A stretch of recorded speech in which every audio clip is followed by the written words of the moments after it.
राम राम मेरे किसान भाइयों, विकास शर्मा का भारत के सभी किसान भाइयों को राम राम। मेरे किसान भाइयों, आप देख रहे हो फार्मिंग हिंदी एडवाइस चैनल और आज हम बात करने वाले हैं शकरकंद की फसल के बारे में। मेरे किसान भाइयों, भारत के अंदर ऐसे बहुत सारे किसान भाई हैं जो मेरे को कमेंट भी करते हैं बार बार, या मेरे को फ़ोन भी करते हैं, या पर्सनल जब मिलते हैं तो वो एक सवाल पूछते हैं। वो सवाल कौन सा है कि गुरुदेव, ये जो शकरकंद जो लगाते हैं तो उसका बीज होती है कि बेल होती है? मतलब उन लोगों को यही पता नहीं है कि शकरकंद का बीज लगता है कि बेल लगती है। तो यही कंफ्यूजन आप लोगों की दूर करने के लिए मैं ये वीडियो बना रहा हूँ मेरे किसान भाइयों। तो सबसे पहले मैं शुरुआत करता हूँ कि मेरे किसान भाइयों, ये जो शकरकंद होती है इसका क्या होता है, हाइब्रिड बीज होता है, एक चाइनीज बीज होता है। वो चाइनीज जो बीज होता है वो एक स्टैंडर्ड क्वालिटी का बीज होता है और चाइनीज जो शकरकंद होती है उसकी प्रोडक्शन भी बहुत गजब का निकलता है उसका प्रोडक्शन। अब सवाल ये आता है कि ये जो बीज है तो शकरकंद की क्या होता है, जो नॉर्मल जो किसान में जो शकरकंद लगाते हैं वो क्या है, अक्टूबर और नवंबर के अंदर उस शकरकंद की खुदाई हो जाती है। समझ रहे हो मेरी बात? शकरकंद की जो खुदाई होती है वो अक्टूबर और नवंबर के अंदर खुदाई होती है और वो जो खुदाई करी हुई जो शकरकंद है वो मंडी में बिकने के लिए चली जाती है। तो उसको बोलते हैं कच्ची शकरकंदी, जो सब्जियों में काम में ली जाती है, ये खाने योग्य होती है, उसको बोलते हैं कच्ची शकरकंदी। और कच्ची शकरकंदी खुदाई होती है कुछ अक्टूबर और नवंबर के अंदर खुदाई होती है और मंडी में बिक जाती है। अब सवाल आता है कि हम लोग जब शकरकंद के जो सीड्स तैयार करते हैं उस सीड्स को क्या हम पकाते हैं, बिल्कुल उसका कच्ची नहीं रहती है, वो खाने लायक तो योग्य रहती है पर उसका स्वाद खत्म हो जाता है खाने का। जब पकी हुई शकरकंद होती है तो उसमें क्या हार्डनेस आ जाता है, ज़्यादा हार्डनेस आ जाता है, तो उसमें खाने में स्वाद थोड़ा कच्ची के मुकाबले कम रहता है। और उसकी पहचान हम स्वाद से भी करते हैं और क्वालिटी के हिसाब से भी करते हैं पहचान। हाँ भाई, ये बीज तैयार हो गया है कंप्लीट। फिर उसी बीज को हम स्टोर कर लेते हैं और स्टोर करा हुआ बीज क्या करते हैं, अक्टूबर नवंबर के अंदर तो जो आप लोग खुदाई करते हो शकरकंद की, और फिर नवंबर के एंड के अंदर हम इसकी थोड़ी लेट खुदाई होती है। जो बीज वाली जो शकरकंद होती है वो थोड़ी लेट खुदाई होती है। अब उसी शकरकंद को हम क्या करते हैं, स्टोर कर लेते हैं और स्टोर करके और हम क्या करते हैं कि इस शकरकंद को मतलब 15 मार्च के आसपास तो मिट्टी की बेड बनाएंगे और मिट्टी की बेड के अंदर 1-1 फुट की दूरी के ऊपर इस शकरकंद को लगा देंगे। ऐसे मिट्टी के अंदर, मिट्टी में लगा देंगे इसको। जब इस शकरकंद को मार्च के महीने के अंदर, मध्य मार्च के महीने के अंदर मिट्टी में लगा देंगे तो ये क्या है, जून और जुलाई के अंदर ये क्या बेलों में बदल जाएगी। ये शकरकंदी बहुत बड़ी बड़ी बेलें हो जाएगी, फैल जाएगी बेलें। अब आपको करना क्या है कि उन बेलों को तोड़ के 1-1 फुट के टुकड़े और आप अपने खेत के अंदर लगा सकते हो। तो शकरकंद का बीज डायरेक्ट खेत में नहीं लगता है, पहले बीज से नर्सरी होगी। समझ रहे हो मेरी बात? मतलब ये जो बीज है, इस बीज को आप मार्च के महीने के अंदर अपने खेत में लगाओगे। आप 1-1 फुट की दूरी के ऊपर 1x1 पे ये बीज लगाओ आप। अब फिर ये जो बीज है ये क्या है कि जून जुलाई तक ये क्या बेलों में बदल जाएगा। तो बारिश आएगी उससे पहले तो ये बहुत सारी गहरी बेलों में बदल जाएगा, बहुत लंबी लंबी बेलें इसकी फैल जाएगी चारों तरफ जमीन के ऊपर। फिर आप इन बारिश के अंदर क्या करो कि इन बेलों को तोड़ो और तोड़ के अपने खेत में लगा दो आप। तो जब उस शकरकंद को, उन बेलों को आप अपने खेत में लगाओगे तो 1 नंबर का आप लोगों को प्रोडक्शन देखने को मिलेगा मेरे किसान भाइयों।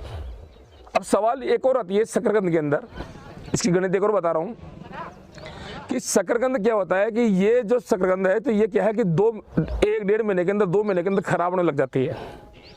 समस्या ये भी आती है कि मध्य मार्च के महीने तक किसान भाई शकरकंद रोक नहीं सकता है, और जब रोकता है किसान भाई तो बहुत उसको तकनीक से काम करना पड़ता है।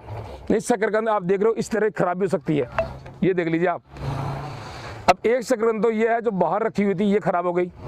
अब ये जो शकरकंद का बीज है ये हम लेबोरेटरी में रखते हैं, लैब के अंदर। मतलब एक ऐसा टेम्परेचर रहता है, हमारे पास एक रूम होता है, उस रूम का जो टेम्परेचर होता है 20 से 25 का टेम्परेचर होता है। 20 से 25 का टेम्परेचर होता है, ना 20 से कम होता है और ना ही 25 से ऊपर होता है।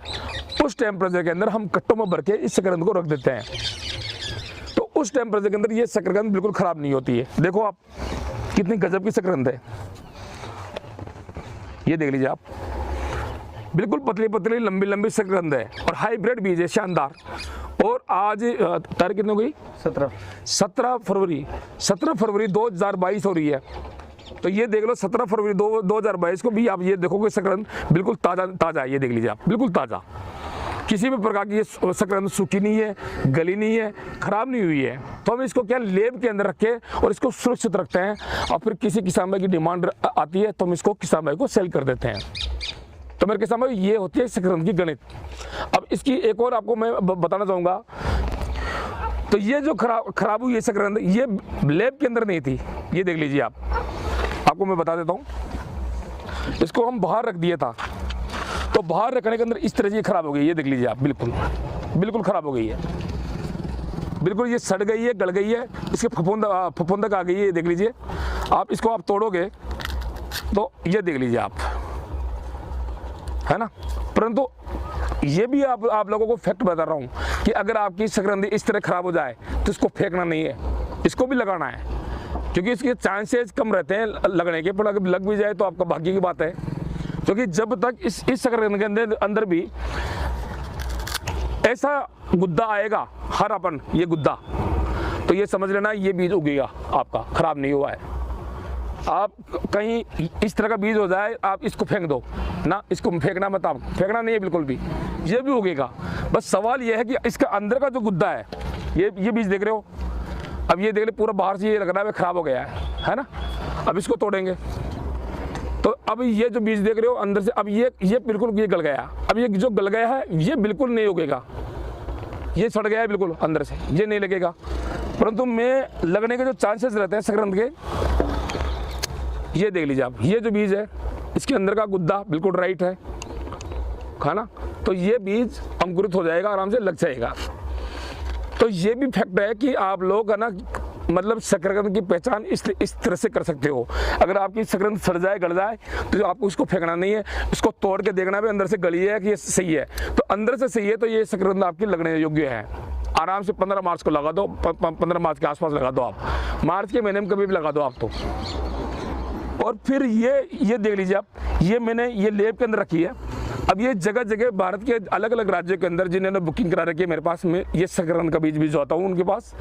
अब ये मार्च का पास में महीना आ गया, वो किसान भाई इनको खेतों में बेड़ों के अंदर लगा देंगे, जैसे बेड़ होती है मिट्टी की बेड़, तो बेड़ों में लगा देंगे। तो इस तरह से ये मैं संक्रांत के ऊपर मैं वीडियो बना दिया हूँ मेरे किसान भाइयों। हाँ, इसका जो बीज की बुकिंग चलती है ये फरवरी महीने के अंदर चलती है, फिर मार्च के अंदर तो इसकी क्या लगाने का टाइम आ जाता है, तो ये संक्रांत मिलती भी नहीं है। और कई किसान भाई क्या कर बाहर रखते हैं तो ये संक्रांत खराब हो जाती है। तो और भी अगर किसान भाइयों को अगर मान लो कोई संक्रांत चाहिए, बीज चाहिए, तो डिस्क्रिप्शन के अंदर मेरे नंबर है, आप लोगों को मैं वाजिब रेट के अंदर बीज में उपलब्ध करा दूंगा, बढ़िया क्वालिटी का। तो वीडियो अच्छी लगी हो तो लाइक शेयर सब्सक्राइब जरूर करें। और अगला जो पार्ट है, तो बीजों को देसी तरह से सुरक्षित कैसे रखें ताकि खराब ना हो, उसका मैं वीडियो बनाऊंगा। तो धन्यवाद।